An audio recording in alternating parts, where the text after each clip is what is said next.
The inspiring story of David and Goliath largely gives the impression that being the biggest, strongest, and the most powerful is a villainous position to attain. It doesn't have to be that way, for a David can one day grow to also become a Goliath, just like how the biblical David himself ascended to the rank of king and became a Goliath to many. But David certainly knew the mistakes Goliath himself made that led to his demise as he lived and thrived till he was ripe for death. When we find ourselves in a position of authority, power, and privilege, the prospect of a David one day standing in our way or posing as a threat is almost inevitable. The intuitive approach is to go headlong and use sheer power and might to thrash our way through. This is, as we will come to see, a grave mistake.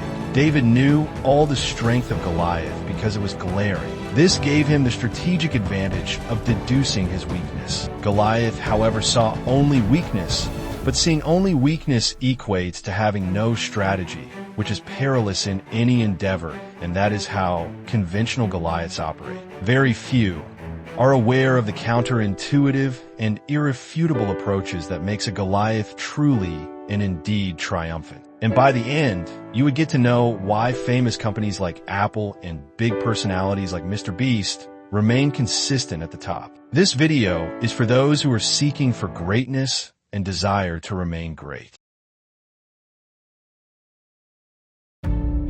Chapter 1. Challenger.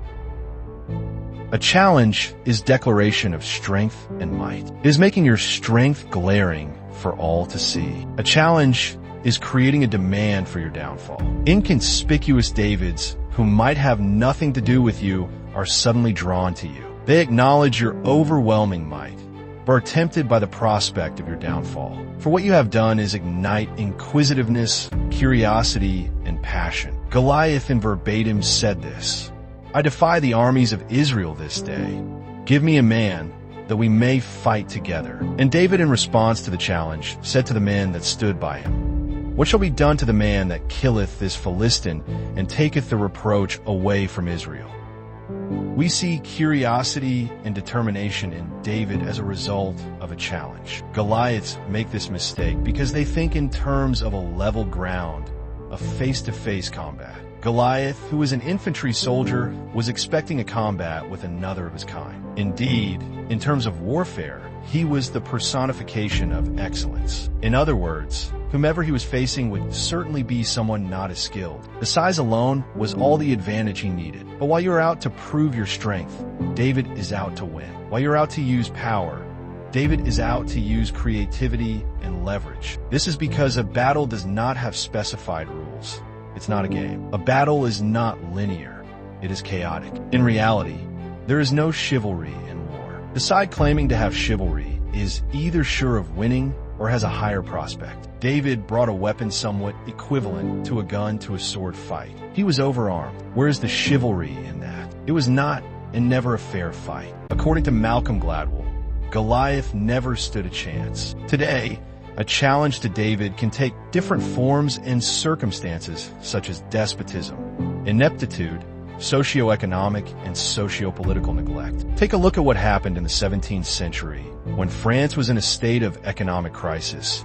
And in this tense economic atmosphere, the people sensed contempt and negligence in King Louis XVI. They reacted to this, and it ultimately led to a revolution.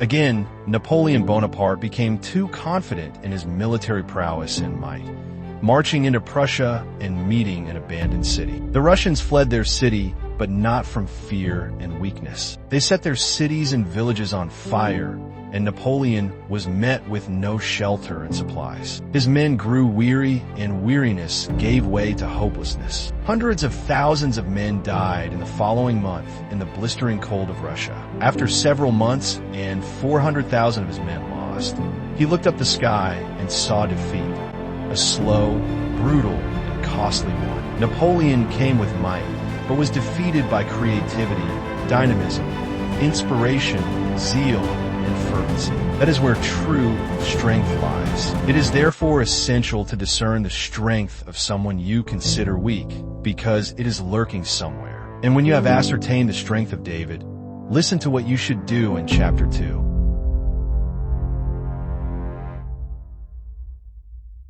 Chapter 2. The Atrocities of King Saul. Have you ever seen strength and potential in someone and felt he might take your place?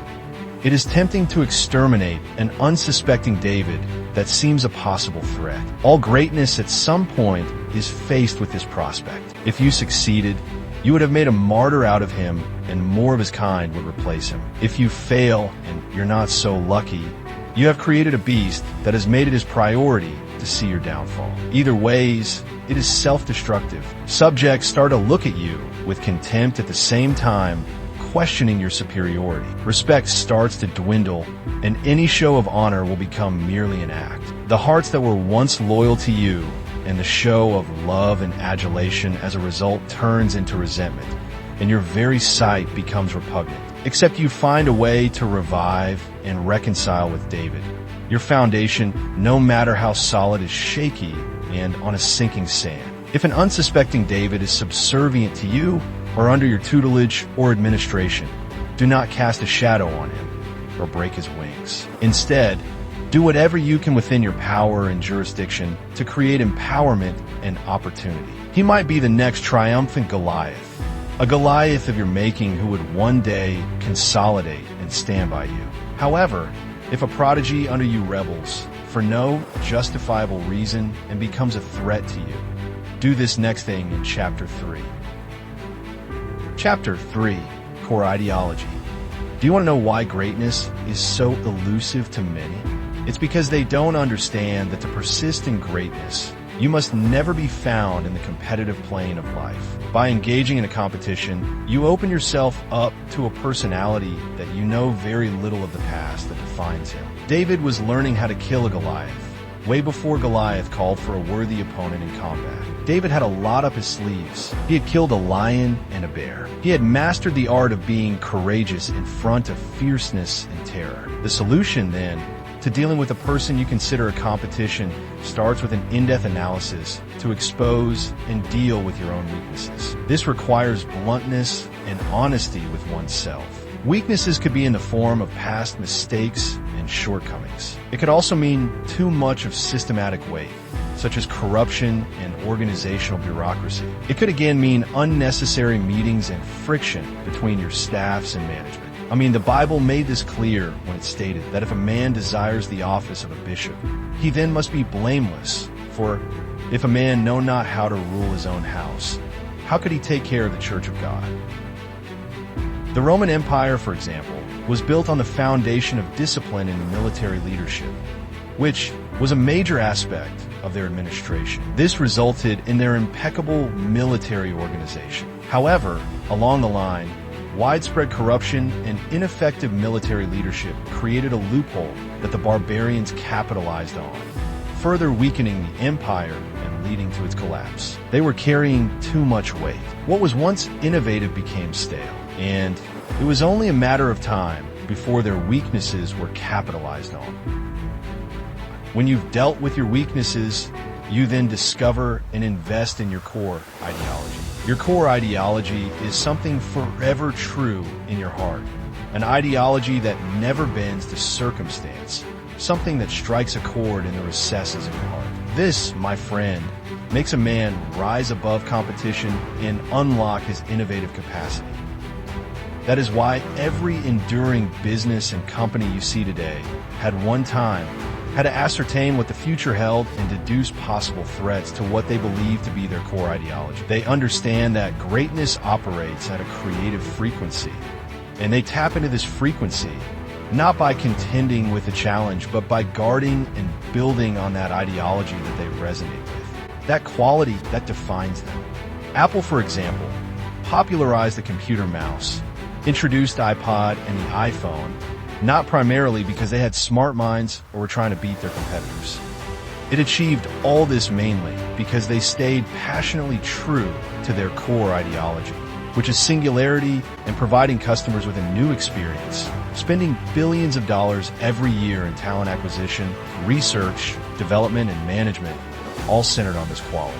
Again, Mr. Beast is one of the most successful YouTubers, not primarily because he makes the best videos out there, but because over the years the world has come to know him for testing limits and reaching the extremes of just about anything. That's his core ideology. For each video watched, his audience instinctively sees and feels the enormous amount of sacrifice he put into his videos, which subconsciously signifies that whatever they are about watching is the best out there. This is what draws them to his channel. If you can discover and stay true to your core ideology, you'll never get caught up in the nasty world of competition. So there you have it, the 3 sure ways of staying relevant in life. Don't challenge, don't stifle the growth of your subjects, and lastly, stay away from competition by staying true to your core ideology.